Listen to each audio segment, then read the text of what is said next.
Columbia Slough is a narrow waterway that runs parallel to the Columbia River.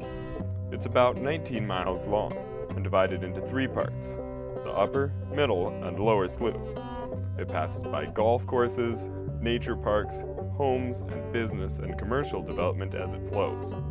The history of the slough predates Lewis and Clark, who came through the area on their journey. The Columbia Slough watershed is home to birds, fish, mammals, and more than 170,000 human residents. The slough has historically been a place of importance to the people around it. The quiet waters of the slough made it easily navigable. Native Americans were the first inhabitants of the slough, dating back long before the European discovery of America. They had a major transportation route where Columbia Boulevard now is, and would hold large seasonal trading parties where the University of Portland now stands. Lewis and Clark came through the area of the slough in 1805. When they camped at what is now Kelly Point Park, they complained about the fact that there was so much wildlife that they couldn't sleep at night. It was just noise, noise, noise from all the ducks and geese.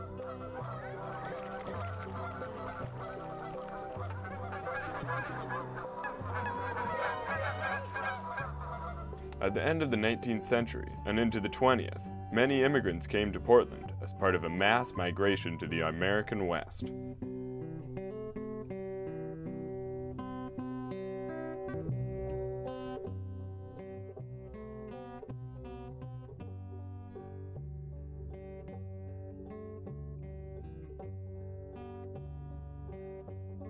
In 1917, farmers in what is now North and Northeast Portland joined together to form the Multnomah Drainage District No. 1 and construct levees to clear the wetlands and make arable farmland.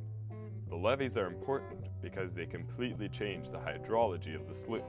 Right next to I-5, next to the Expo Center, there was an instant city with about 900 buildings, apartments, 5 schools, and a movie theater and community centers that was built in about 9 months. And in total, about 100,000 people lived there. Unfortunately, on May 30th, 1948, nearly 17,000 people were left homeless after a railroad levee burst, flooding Vanport. Before the levees were built, the slough would flood annually up to Columbia Boulevard. Each section of the slough is separated by these levees. There are pipes through the levees so that the drainage district can properly manage the slough and make certain that it will not flood the land around it. The bulk of the water in the Columbia Slough now comes from the headwaters of Fairview Lake. Other sources include groundwater and runoff from roads and farms.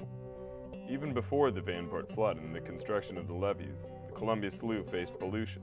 Trains that came to Portland would bring hundreds of thousands of cows and sheep and horses. They would be sold. Many of them were then transported next door to the slaughterhouses that produced meat for Smith and Armour. At the time, the state of the art for getting rid of that waste was to just put it in a pipe and let it dribble out into the slough. And so there are lots of reports about how the slough was red with blood and guts. As the drainage districts were established, housing developments and many industrial buildings were built under the protection of the levees. Though many of the industries did not harm the slough, some of them were major causes of pollution. But they were not alone in polluting the slough. The communities around the slough were dumping raw sewage in the slough for many years. Years of raw sewage and heavy industrial pollutants had made the Columbia Slough one of the most contaminated waterways in the state of Oregon. However, in 1952, the city of Portland slowed the dumping of sewage into the slough by building its first sewage treatment plant next to the lower slough. In the 90s, in response to pressure from community groups, many efforts were made to clean up the watershed. Probably the biggest of these came in 1991, when Northwest environmental advocates filed suit against the city of Portland to stop the combined sewer overflows. By 2000, 99% of the ESO was eliminated from the slough. Another group that is helping in the ongoing cleanup efforts is the Columbia Slough Watershed Council. The Watershed Council is a non-profit organization made up of members of the community who are committed to preserving the slough, its wildlife, and improving water quality. Since 1996, the Watershed Council and countless volunteers have planted many trees and hundreds of thousands of shrubs and ground cover. 160 industrial landowners have worked with the Watershed Council on native plant restoration. One example of these ongoing cleanup efforts is at Wilkes Creek. The Wilkes Creek Natural Area is a 2-acre woodland located within the Wilkes neighborhood. The general history of the Wilkes community is a long one. The Wilkes Community Group was originally a Wilkes Community Planning Group in 1975, the first community planning group in Multnomah County. Since then, we have been devoted absolutely to the maintenance of the livability of this area, two pieces of property that we felt were of value, including this park and the recently acquired 20 acres of natural area. Wilkes Creek flows through the site that was previously dominated by Himalayan blackberry and other plants that are invasive to Oregon. The Watershed Council worked together with Solve and the Wilkes Community Group to have 75,000 pounds of invasive plants and thousands of pounds of trash removed from the location. In addition, thousands of native trees and shrubs have been planted.